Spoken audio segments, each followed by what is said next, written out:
Soalan macam soalan yang tak masuk akal Kadang-kadang permasalahan tu dia awal mula tu daripada hati. Betul. Dia bertanya ke ataupun dia sebenarnya bertanya kilaf. Itu dua perkara berbeza. Dia bukan bertanya.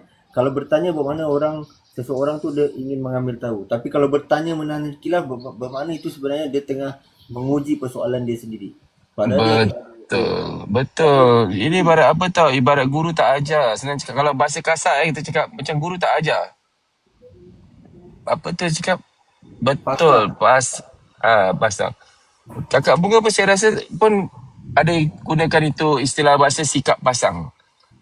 Betul lah. Ini international. Pasal ada kita bahaskan ni sekarang ni tentang ada komen yang mengatakan tentang video saya yang mana dalam sending ni ada sikap pasang ke? Itu dia punya komen dalam soalan dia. Macam soalan yang tak masuk akal. Kalau awak orang bukan silat, saya mungkin